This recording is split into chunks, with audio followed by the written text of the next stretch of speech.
Hello and welcome to the Rusty Quill Gaming Podcast. I'm your host and GM, Alex Newell. With me today, I have... Ben Meredith. Bryn Monroe. Lydia Nicholas. And Helen Gould. And who are you playing? Zolf Smith. Hamid Harun Al Tahan. Cell Sidebottom. And Azu. And basically, you know, by all accounts, things aren't on fire, which is a new one for me.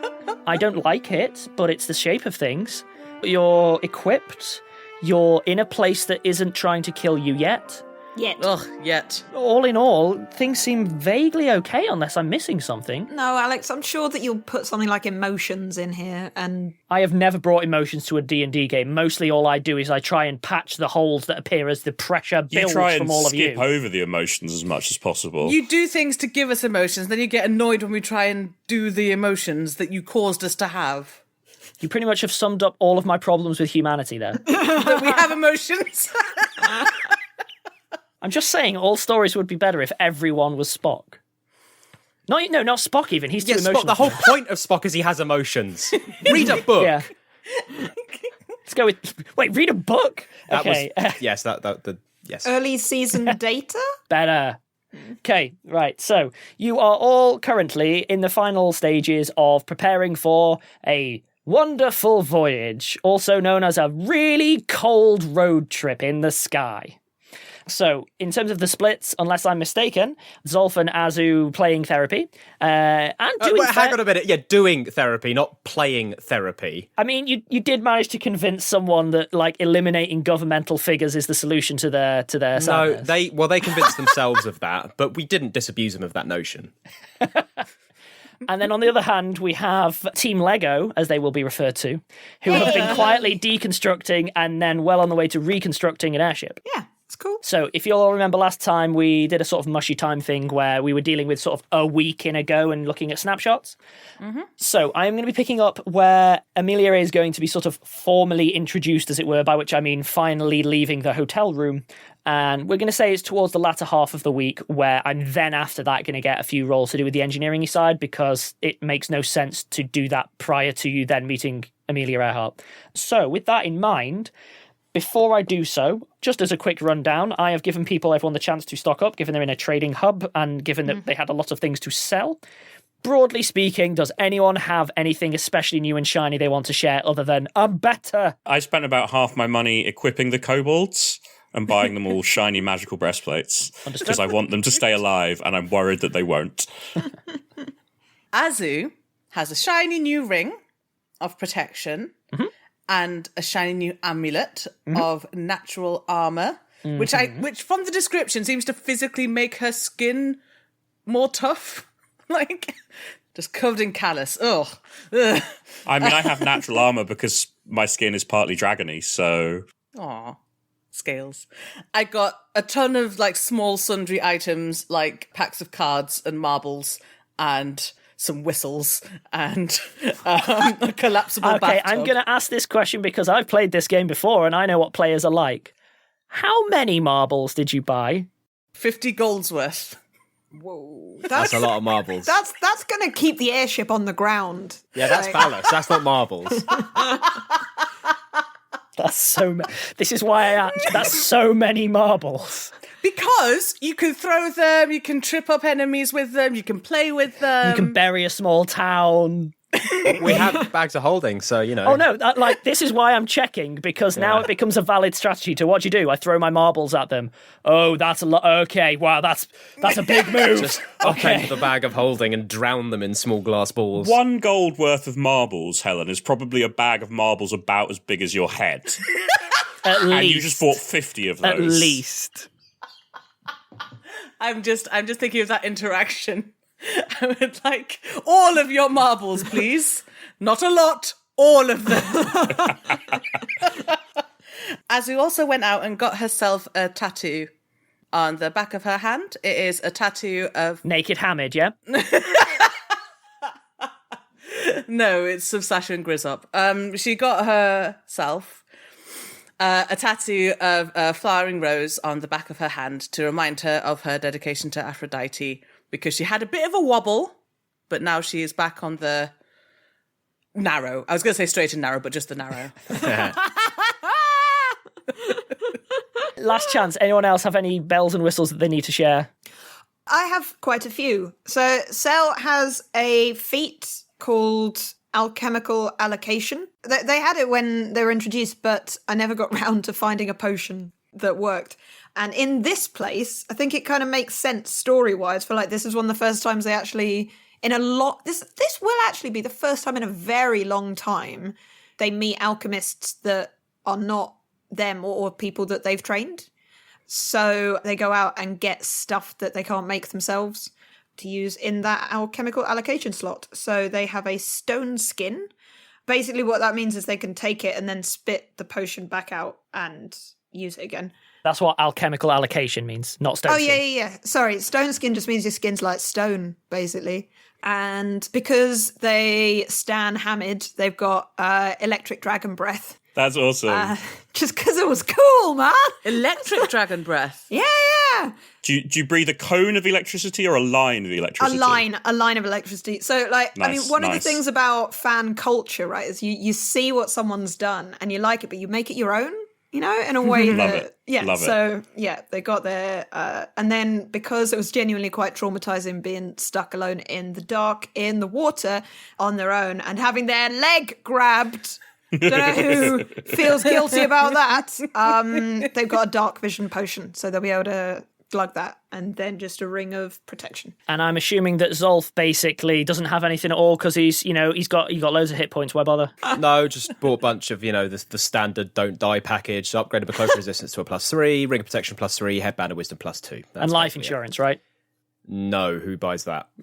But what's poor Hamid going to do if anything happens to you? Yeah, the point is to have insurance, you need dependents. Ooh. I like to think everyone depends on you. Hamid is an independent woman. The shoes he's wearing, he bought it.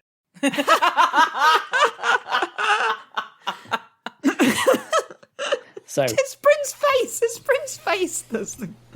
So we are going to be picking up where, again, latter half of the week, I'm going to leave it a little bit mushy because, God forbid, if someone was trying to... Could you imagine if someone was trying to keep a timeline of the events that were happening here like that? What a thankless task. What a thankless task that would be. So I'm going to keep it deliberately vague. Towards the latter half of this week, Earhart finally is willing to emerge from her room. And I'm going to work under the assumption that the party feels it a good idea to maybe spend some time with her. But if you all decide not to bother, that's fine. But I need to leave that option open. I think Azu will ask if she wants to go and see her ship, because that's also where Sel and Hamid and the kobolds are. So Azu's like, meet everyone. Okay. In that case, then, we will jump ahead to the aeroport, specifically heading towards the hangar.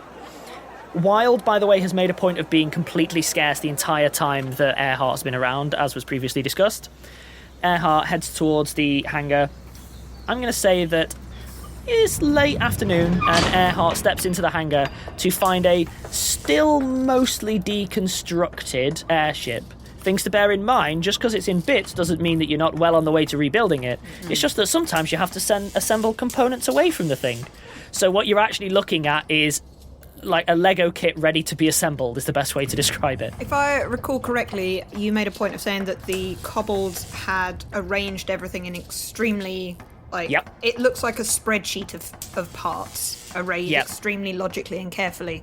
It in no way looks like a mess. And I'm going to say that certain sub-elements have now been assembled. So it's like, okay, this part of the engine housing is good to go, and it's sort of being built to then, you build two small bits to make one big bit, and then two big bits to make a bigger bit, and blah, blah, blah. So with that in mind, she sort of steps in and sees her deconstructed airship. What do you think? Captain Earhart, it's so good to see you again. Mm-hmm. Oh. Hamid. Hi. This is our friend Sel. Hi, I'm Cell, they, them. This is your airship? This is incredible. It's so beautiful. It's been an honor to work on it. Me and my little buddies here, and I do hope that we get it back to you in a form that you find, not just mechanically, but also, satisfying. Amelia sort of looks a little bit taken aback at the bits of her ship that are laid around the place. I can't place that accent. Well, then, sort of on the northeast coast of America is where I started out, although it was quite a mixed bag in the town. But since then, I have been all over the place, really. Would you prefer to converse in a stream of mostly Portuguese, Spanish, Japanese, sort of testing out, like, enthusiastically? Question for Sel. Does Sel speak any Nomish? Yes, but Asiatic Nomish. That's fine. So they would speak it with a kind of Pacific twang. Cool. In which case, then Earhart just starts. Okay, thank you. Walk me through what you're doing here. And she starts to head through the hangar. She's sort of like, so you've got all these things laid out in their concentric lines, and she starts walking up and down between the lines, occasionally stop, examining a single piece, tutting, putting it back, and so on. She seems to be very critical of her own thing. While Sel explains things, when they get to points where things have been arranged by a kobold, Sel makes a point to bring the kobold in question over and have them explain, even when they need to then translate from Draconic to Gnomic. Yeah. Earhart dives into their bits a bit, and it becomes apparent very quickly that what's happening here is that it's not that Earhart is unhappy with what's been done, but it's being rebuilt from base principles, not from, like, an industry knowledge. So there's a lot of stuff like, well, you aren't using the manifold correctly. And it's like, yeah, you don't really need it. You can just put this bit straight into that. Doesn't that mean it's more likely to explode? Yeah, that's what the lead's for. Like, it's all from base principles. So she's taking a moment to go through and be like, right, okay, it's like someone, is rebuilding a plane and then it now has 4 wings, because 4 wings is better. And you're like, I mean, I can imagine there will be comments that Amelia will make that will be about what these things are actually like to use in practice. So you're like, actually, you shouldn't, you've put the switch on the other side. And it's like, well, that's logically where it should be. And it's like, yeah, but you need to hit that when you're running through the corridor thinking that there's an emergency. You need to not have there's to a lot unpack. of that. Yeah. It becomes apparent that you've done one other thing as well, which is, whether intentionally, whether it's the kobolds or whatever, you are speccing this thing for raw power. And it may not have been intentional, it might just be a side effect of how things have been working. But whereas before it was intended for a smooth ride and for, gentle ascents and blah, blah, blah, what you're making is you're kind of going a little bit muscle car hot rod with it. We're turning it from a passenger plane into a war plane. Basically, yeah. It's all in the torque and the top speed, and weirdly, Earhart seems quite on board with it. Although Earhart, as it progresses, Earhart starts to come out of herself a little bit and starts asking more pointed questions. Can you give me a sense motive check, Cell specifically? 8, cool. She seems to be asking, as things go on, increasingly irrelevant questions that won't affect the performance of the vessel, where it's things along the lines of, like, if we were to massively increase the weight in this portion of the ship, do you reckon that these alterations are going to be able to account for it, and so on? But the questions are kind of irrelevant, because all of the things that she's suggesting putting on, like, the kind of questions she's asking aren't to make it fly better or be better at what it's intended for. Cell assumes the best of people, so it's like, well, yeah, I'm sure that these are relevant for something that I haven't quite clocked yet. I'm sure that large, heavy thing is a lifeboat, right? Yeah, sure is great. Actually, that has reminded Ben, because obviously we recorded this a couple of weeks ago, while this is all happening, I will sidle over to Hamid to have a little sidebar. I'm really disappointed that Ben remembered this. That's rude. You're not allowed to do that. That's mean. You're using our own time against us, not the character's time. Go for it. Hey, Hamid. Oh, yeah, what's up, Zolf? Yeah, so got her to agree to, help us, and that's why she's here. That's good. How's she doing? Bad, but better. Oh, Some conditions. Good. Okay. So she's going to do us a transport, but then we're going to go and kill Guive. Oh, well, they said Guive was infected, right? Yep. I mean, I hope there's a way to save people that doesn't involve killing them, but if we have to, I suppose... Oh. Yeah, Yeah, now that's going to be a later conversation, but if we do find a way to save them, I'm not sure Earhart is going to want to stop, because Guive is the one who did this, and gestures at, the destroyed ship, and killed all her crew. So it's deeply, deeply personal, and not very reasonable. And also, are they going to stop at Guive? I hope so. And we ain't exactly agreed to anything more than that, but just as a heads up. What are you be aware. saying? Obviously I'm saying she wants to kill all of the meritocrats. Well, I suppose she is a harlequin. We knew that already. I mean... I know, but I mean, like really, really wants to now. Oh dear. But Bring out the classics. that's a post-saving the world problem. So for now, Kilgreave, fine, whatever. They've been got. If we meet them, we'll have to kill them. I mean... Just thought I'd let you know, given, all of this, and waving at your dragony scales. Well, yeah, thanks for the heads up, I guess. I mean, if we're going into a combat situation against any being with blue veins, we might have to do things we'd rather not, I suppose. I'm hoping there's a way to save people, not just kill them. And, I mean, what happens after this? I mean, the meritocrats gonna, can look after themselves, but... Well, apparently not. But we want what we want, but we're going to get what we're going to get. So let's worry about it when it becomes relevant. Yeah, I think that's probably for the best. I mean, there's just more pressing things right now. I mean, maybe... Yeah. This situation has created some very strange alliances. I mean, Wild working with Curie, and maybe once... I mean, I see Oscar's not here right now, but, if Oscar and Amelia have to work together, that...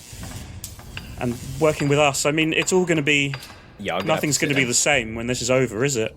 No. It's already not the same as anything. But yes, I'm going to have to sit them down if they start throwing their toys out the pram and make them both behave like adults. But, yeah. Anyway, there you go. That's your heads up. Well, thank you, Zolf. I do appreciate that. Yeah, I can see why that's going to be a bit tricky, but not an immediate problem, I hope. Yeah, well, if we meet Guive now, we're all going to die anyway, so it's kind of an irrelevant problem. Fingers crossed, then. Fingers crossed, indeed. At which point, Earhart comes back over with Cell and kobolds in tow. Okay, right. I think we can make this work. Oh, good. I have a few customizations that I'd like to make while we're in a decommissioned state. We are going to have trouble sourcing elementals. No, we're not. We aren't? No, I can summon them. Oh, yes. Interesting. I'm a cleric. That's what we do. Okay, we need to head back to the hotel and start discussing logistics. You, Hamid, your little helpers. Well, I mean, they're not crew? Mine. I mean, they've been helping Cell mostly, but I guess they're with me in a sense. I will mutter on your orders, though. They're part of the party. There's a really awkward moment with Earhart where, in fact, you know what? Give me a sense motive, everyone. Okay. Wahoo! I love sense motive. I rarely get a chance to use it, so anytime I do, I'm like, yeah, let's do it. 7. 23. 21. 13. This is for Zolf and Azu only, so separate out your player and character knowledge. Earhart doesn't like the kobolds, and Earhart doesn't like Hamid.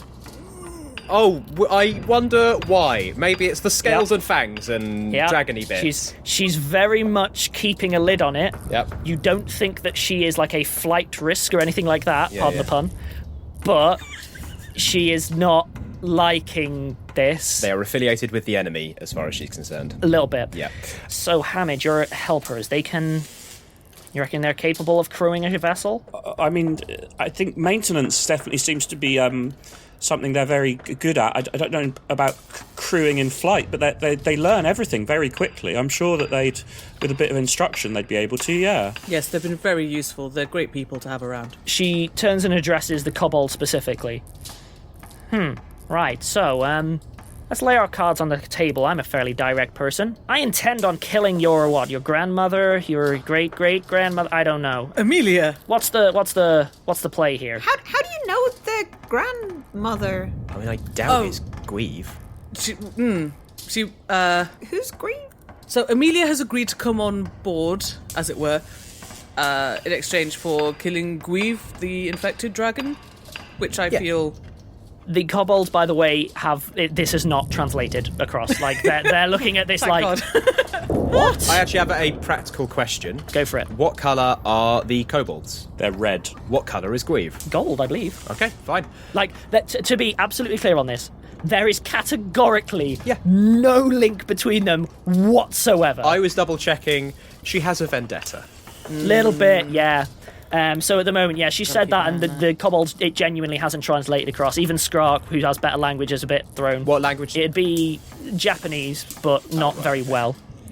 Captain Earhart, what exactly do you think is the relationship between Guive and these people?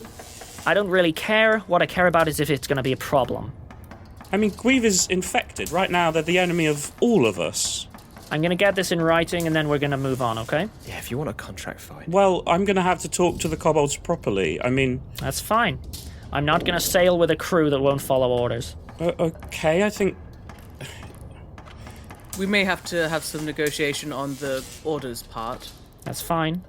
But we're not...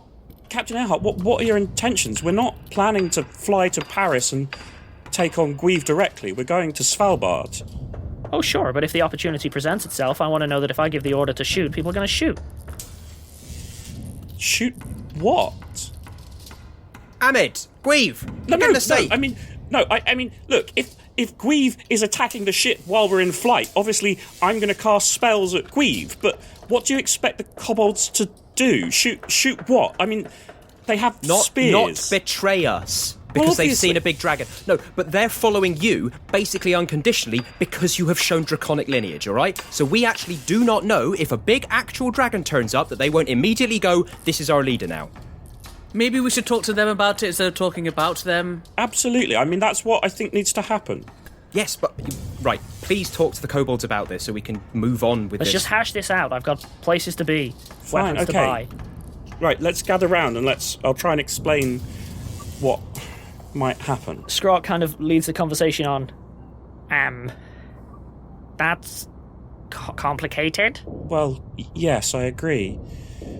I mean, we've explained the infection and these blue veins that are taking everyone over and making them all work against everyone else. And it seems that this dragon that, there's a possibility we could encounter is one of these infected, and that, everyone's a bit worried about facing this dragon. And also, you've said that, Skrark, you told me that kobolds tend to follow the biggest... Skrark barks an order to the other kobolds, and they go back to their mechanical work, and then he sort of pulls Hamid aside a little bit.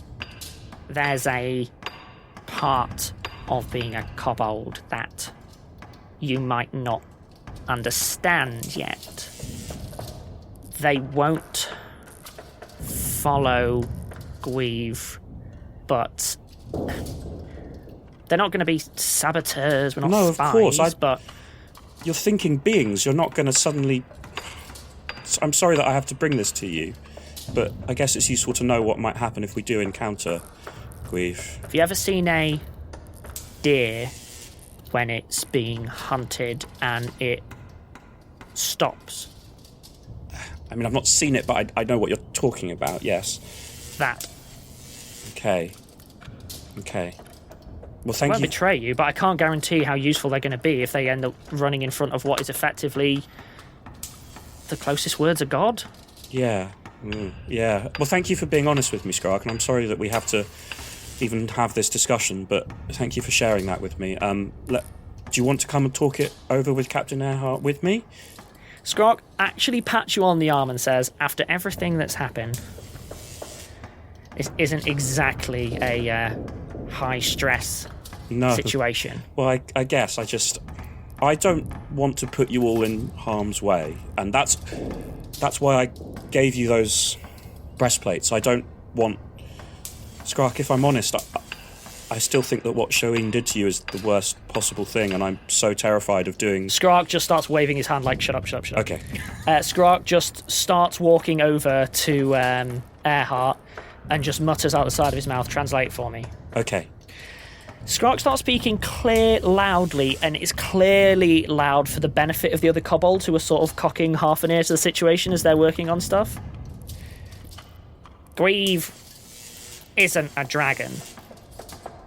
Guive is something else now. I don't see a problem with what you're talking about, as long as it's Guive that we're talking about. Earhart kind of goes very, very still. Fine, okay. I'm going to hold you all to that. Good, that's the agreement. Captain, if I might have just a quiet word in your ear as well.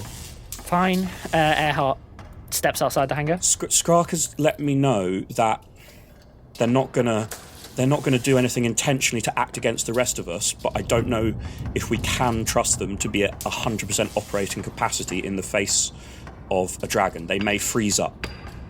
Then I'm going to need more people than the 4 of you. That seems fair. This is the biggest airport in the world. I assume there'll be other crew for hire, potentially? Fine. Okay, let's head off and talk logistics. Okay. While this is happening, I would like Azu to have gone over to Cell, and I want to have a conversation about the mega juice. Yeah. Go for it. Hey, a friend. Hello. I was wondering, because you're all about the potions and all of that, and you're very Hey, there's wise. more to me than potions, but not Yes, much. there's all of this. It's Not amazing. much, I'll be Thank honest, you. yes. No, you build things and all of that, but so we got all these potions from Shoween's thing. This one just says Mega Juice on it, which is not something I'm familiar with. Have you taken? No, but do you want to do that tonight? We could go out on the Yeah. town and get mega. No, not like that. I mean, no, not quite like that. Just Stay at home and get mega. Also fun. For the benefit of everyone, by the way, the handwriting on the potion is terrible, and juice is spelt Joos or an equivalent. I like the idea of, like, let's take some combat drugs and go on a bender. God, this is so bad. I don't really know what it does. I would like to know what it does in case it's something we can use in an extreme circumstance. If it makes me get really big, that could Yeah. be useful. My room is for a large person, so presumably could accommodate. Sure, let's stay out late tonight. We'll get takeaway food, get mega, and then chat about everything. I would like that. I'm going to use that as a break. And we'll examine that situation when we come back. And welcome back. So we are going to jump ahead to logistical discussions before we cover Mega recreational party! combat drug usage, which apparently is a thing I have to put a warning for now. Earhart insists on covering logistics with everyone and having a sit down in the hotel to do so. Mm-hmm. And with that in mind, she starts immediately covering, you're going to need to get some more crew, because she doesn't trust the kobolds necessarily. Yes, on that, actually. So there are the two things that Zolf wants to sort of mention. So in the same way that I had to break it to Hamid that we're going to have to kill a meritocrat, I'm going to break it to Earhart that we might have to have Wild on the boat.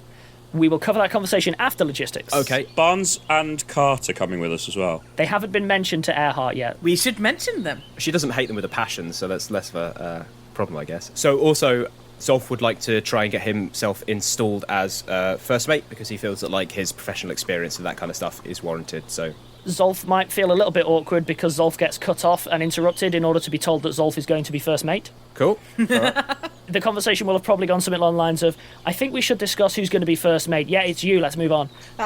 So, in terms of the logistics, I'm going to keep it big, broad picture, which is Earhart wants to strip out as much functionality as possible to make way for more weapons and spiky things and things for killing and capturing things, which means that stuff like there was a lounge, Earhart wants there to not be a lounge now and wants there to be a bigger armory, stuff like that. Azu's definitely going to argue for a lounge area. In terms of Azu giving goes people- down a little bit further in Earhart's estimation over the course of the conversation. Azu doesn't care. She wants a chaise longue and she wants it now. A longui. Earhart also has suggested removing the captain's quarters wholesale because that will make more space for weapons. Oh my god. And also Earhart wants to talk to you because Cell specifically because she recognises that Cell's pretty good at engines and is interested in sacrificing all safety for maximum performance. No. Cell is not actually quite that dim. like Cell likes things that crackle, but not. You mean? Did you like, at any point mention making things crackle? Yeah, I mean they do. So as they begin to put things together, there's just sometimes an electric arc will come out, and there's it's really quite confusing to everyone else, including even the kobolds that may have even put 90% of the thing together. How or why? just... Earhart is very interested in, could you perhaps make the entire ship crackle? And if you give the response, I mean, it might kill people, Earhart's like, but would it kill everyone? I mean, so long as we're not planning to go through water. I mean, what are clouds made of? Like, they're not enough water to then, like, electrocute everyone. I mean... This would be a bad idea. You're going up in Earhart's esteem. Keep speaking. There's about, like, okay, so if we replace that, like, that, for a short journey, I'm just thinking about the statistical likelihood of it exploding while we are in the ship. Now, considering the length of the journey, I would say that I have found that thinking beings tend not to operate particularly optimally once you have got over a 50% threshold of them likely being exploded in any particular I'm completely fine with the ship exploding if it explodes in a way that's productive. Oh, I am not fine with the ship exploding. You can get off. No, I can't. But so while I would agree to some point that, like, if you wanted to, but none of the things that you've proposed make it likely that we could control the explosion. You are taking the explosion dampening systems off. What happens if an explosion happens in a place that you don't want it? Now, I mean, I want I am now going explosions to cut in most this places. off and say this is pretty much the shape of things, which is anytime anyone suggests anything that might involve being able to damage something, Earhart's all over it. I'm going to skip ahead to, if anyone has any hard stipulations, pick them out. Otherwise, I'm okay to bounce on because no one seems to be, like, immediately throwing any spanners in the work. Sure. What's the word for a medical bay? Azu is probably going to argue quite strongly for having one of those. Oh, Earhart's all over that. Oh, good. It's going to be difficult to restock, so crew are only expendable once the dragon's dead. Oh, dear. Captain Earhart, may I make it very clear that this is your ship, fundamentally, and you have decisions about what you build it for, but let me tell you that if any of our friends do not make it safely to Svalbard, neither will you. Well, I wouldn't go quite that far, but you're not allowed to just... Hamid, sidebar? No, you can say it in front of her. She clearly doesn't care about any of our Hamid. safety if she can pursue her vendetta. And Hamid. I will not... Sidebar. Fine. Leave the room. Sure. I'm going to follow that conversation. Yeah. Yeah, so, obviously, yes, well done. You're on the right side of morality. Yeah, if she engaged anyone, we'll just mutiny. We need her ship, and we need to get to Svalbard. Right? Best first mate ever! We'll just mutiny! I don't care about her stupid personal vendetta when we've got the world to save, okay? But telling her to her face that you're not going to listen to her is a great recipe for her saying, fine, we're not going on this journey which will save the world. So please, just keep the moralising, and I realise that's quite hypocritical, but just keep the moralising to a minimum. She's right talking now? about installing a button on the ship that can immediately electrify 90% of it, which would be fatal to 90% of people on board. And Cell has already said no to that, okay? So, fine, all right? Because fundamentally, unless you do not trust Cell to not kill us all, which I don't think is what you're trying to imply. But, I don't know. Right. Of course I trust Cell. Well, given that Cell and your kobolds are the ones building the damn thing, then maybe just tell them to not have any big buttons that make us explode. Zolf, she already hates me. She needs to know where the line is. I'm not going to sit here and accept... She is incredibly volatile right now. If you draw a line and she walks out, then we are screwed. All right? Are you telling me it's going to be safer to fly with someone who thinks that every one of our lives is expendable, or figure it out ourselves? There's other people in this city that know how to fly an airship. It's the biggest airport in the world. I understand she's probably the best, but if she's the best and she doesn't care about any of our safety, then she's no longer the best. Do you see what I'm saying? I'm saying she's not our only option, and I refuse to let her get away with what she is implying about the value of our lives. Fine. Find an alternative then. Very well, I'll start investigating other options. Right? Does that mean that Hamid just leaves the negotiating table, just to be... No, he's going to come back in. I mean, this was a sidebar. Okay. He's not going to go out immediately. Earhart doesn't really care about the sidebar at all. I'll give her this. She's goal-oriented. I'm going to go through the logistics of... It turns into a bit of a negotiation, but she's not just saying, I want everyone to die. She just doesn't care if a couple of people might. I am going to jump ahead to a couple of things are agreed. One is that, a few more crew members than just the kobolds are going to be needed, and that she begrudgingly accepts that people might need to sleep, and so, things like a sleeping quarters, somewhere where people can sit if it's raining that isn't the deck is on the card, stuff like that. But it's an ongoing process. I am going to jump ahead, though, to Azu's room. Yay! Where a bunch of people act what, to my eye, is grossly irresponsibly, but hey, you do you. Well, this is the safest opportunity that Azu thinks she's going to have. Like, it's better to do it here than in the sky. You want to do this kind of experimentation with someone that you trust in a safe environment. Thank you! Exactly.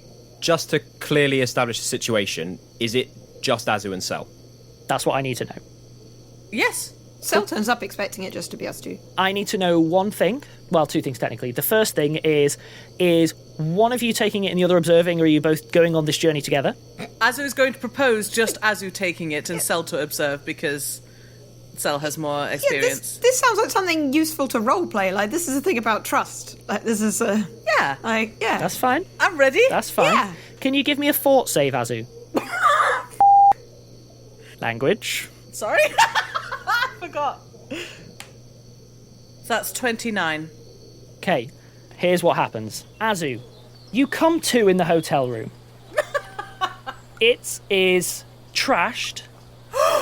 Sel is laughing at you. And is completely unharmed, but the room is absolutely trashed. I'd like your first responses, and I'll describe what happened next week. Oh, Han, you had so much fun. That's my out. Tough, perfect out. You're done. Well, at least someone had fun. Was it? Is it a barbarian rage in a bottle? That's what I'm thinking. I will tell everyone next week. Fair enough. So until then, I guess. Bye all. Bye.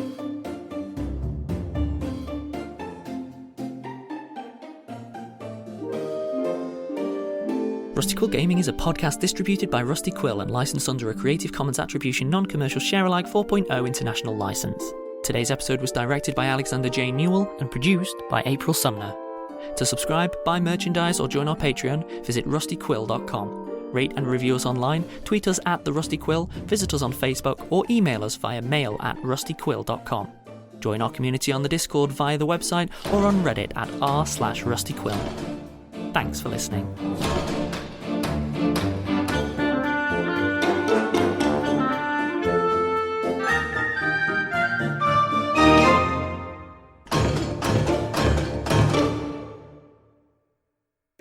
Let's be honest. The reason that Hamid has a lot.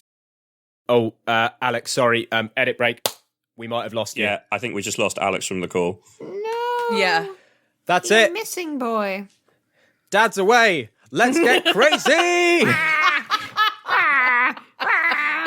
Look, I'm just going to roll dice. I got a 40. Woo! I win.